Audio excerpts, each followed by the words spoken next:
এসব সব আইনের আওতায় আনতে, কারণ এই ফাহিম মারা গেছে, ফাহিমের মা বিচার পাইতো, ফাহিমের বাপ বিচার পাইতো।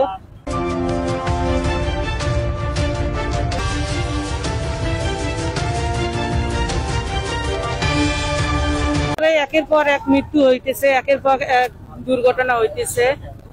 আমরা চাই এই মৃত্যুর কোনো রহস্যময় পুলিশ প্রশাসন বের করতে পারতেছে না বা আসামি ধরতে পারতেছে না। আমরা চাই আসামি এসব সব আইনের আওতায় আনতে, কারণ এই ফাহিম মারা গেছে, ফাহিমের মা বিচার পাইতো, ফাহিমের বাপ বিচার পাইতো। আসামি তাই নিজে কইয়া গেছে আসামির নাম, আর আসামি এখনো ধরা হচ্ছে না। তার মধ্যে আউট মানুষ চাইতেছে এখানে অন্য কোনো নাম নিয়ে হারাই দিত।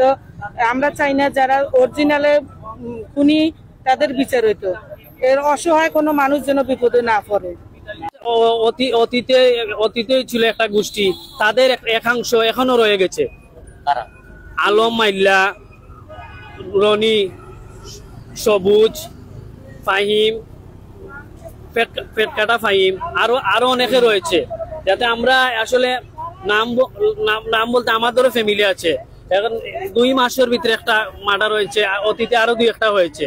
এরা মানে এলাকার ভিতরে সন্ত্রাস, চাঁদাবাজি, মাদক ব্যবসা চালাচ্ছে। যে এই বিষয়ে প্রতিবাদ করবে তাদেরকে খুনের শিকার বা হুমকি ধামকির শিকার হতে হচ্ছে। আপনি আমাদের বালুচর এলাকার জুনাকি এরিয়াতে যদি যান, দেখেন এই মাল্লার গংরা দিনের পর দিন সন্ত্রাস, চুরি, ডাকাতের সহ বিভিন্ন অপকর্ম করে যাচ্ছে। তাদের পেছনে কি বড় প্রভাবশালী? তাদের পেছনে বড় প্রভাবশালীরা আছে, এদের মাধ্যমে এটা হ্যান্ডেল হচ্ছে। জুনাকি এলাকার মানুষ দীর্ঘদিন ধরে এই মাল্লা গ্রুপ, মাল্লার বাহিনী, মাল্লার আরো আপনার সন্ত্রাস বাহিনী আছে, বুঝে জুনাকিতে কেবল বালুচরে অনেক খারাপ কাজ করতেছে। ছিনতাই, ডাকাইতি, চুরি, গরু চুরি, ছাগল চুরি, বুঝছেন। আমরা জুনাকি থেকে এদেরকে বার করে দিয়েছি আজ মার্ডারের 2 দিন আগে, বুঝছেন। বাদে জুনাকিতে বের হয়ে পরে আপনার মাইল্লায় তার যে বাহিনী আছে, বুঝছেন, এই ফাহিমকে আপনার হত্যা করেছে। ফাহিমকে কেন মারছে তার একটা শত্রুতা কি, সে শত্রু এটা আমরা জানি না। অভিযানে নেমেছিল, বুঝছেন। অভিযানে নামলো কেন? ওর জন্য তারে মারা হয়েছে, বুঝছেন। আর আমাকে আমি প্রতিবাদ করাই, আমাদের জুনাকের মাঝে, আমি জুনাকের বাসিন্দার, আমি প্রতিবাদ করাই, আমাকেও মিথ্যা মামলা দিয়ে 4 দিন জেল হারানো হয়েছে এই মাল্লা বাহিনী। এখন আপনি কি চান? আমি মাল্লা ফাঁসি চাই, মাল্লা যারা মূল আসামিগুলা তাদের। নভেম্বরের 10 তারিখ আমার ছেলে ফাহিমকে বালুচর বস্তার গল্লির রাস্তার আলম এবং মাল্লা বাহিনী দাঁড়ালু রান্দা দিয়া উভয়া মৃত্যু নিশ্চিত করে, এবং আলম এবং মাল্লা বাহিনীর অত্যাচারের যন্ত্রণায় এলাকাবাসী আতঙ্কিত। আর একটাই কারণ হইল আমার ছেলে সন্ত্রাস এবং মাদক নির্মূল মিটিং বাটিংয়ে সবসময় যাই, এই আক্রোশটাই তাদের। আমি প্রশাসনের কাছে দাবি জানাচ্ছি, দ্রুত এই আলম এবং মাল্লা বাহিনীকে গ্রেফতার করে এদের সাথে কারা জড়িত সুষ্ঠু তদন্ত চাই। আর আমার ছেলে একজন কলেজ স্টুডেন্ট, সে বালুচর মডেল কলেজ থেকে আইএ পাস করিয়া সে আবেদন করছে এমসিতে। এরপরে ওই বিভিন্ন নিউজ থেকে দেখতেছি যে আমার ছেলে কোনো রাজনীতির সাথে জড়িত না, সে কোনো গ্যাংস্টার না, আমার ছেলে কোনো রাজনীতি করে না, সেই স্টুডেন্ট ওই হিসাবে চলে।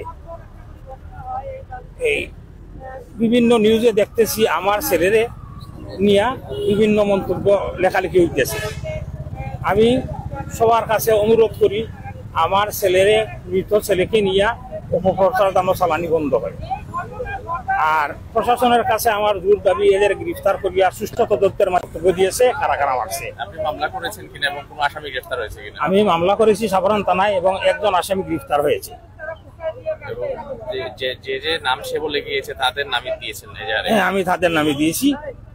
এবং আর যদি বাইরে কেউ ইন্ধনদাতা থাকে বা কোনো চক্রমহল এখানে জড়িত থাকে, প্রশাসন এটা তদন্ত করে বাইর করে।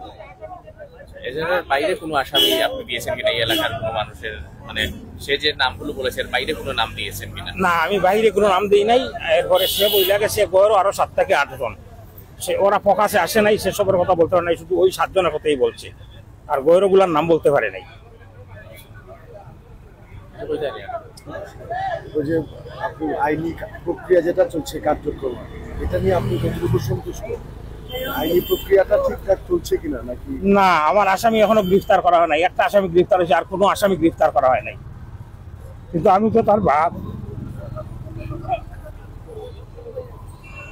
আমি চাই যে দ্রুত আসামিদের গ্রেফতার করো, আর প্রশাসনের সুষ্ঠু তদন্ত করিয়া এটার সাথে কোনো হাত জড়িত আছে কিনা তাও খতিয়ে দেখো, দেখি আইনের আওতায় আনা হোক। তার বিরুদ্ধে কোনোদিন কোনো অভিযোগ আছে কি ছিল কিনা? আপনার ছেলের বিরুদ্ধে কোনো ধরনের কোনো?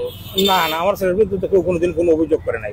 আপনি অত্র বালুচর এলাকাবাসীরা জিজ্ঞাসা করেন, ওদের ত্রাসের যন্ত্রণায় মানুষ টিকতে পারে নাই। শুধু ওইটি ছিল যে সে ওই যে মিছিল মিটিং, মাদক বিরোধী অভিযান, সন্ত্রাস বিরোধী অভিযানে মিছিল মিটিং সে গেছে, এটাই তাদের আক্রোশ।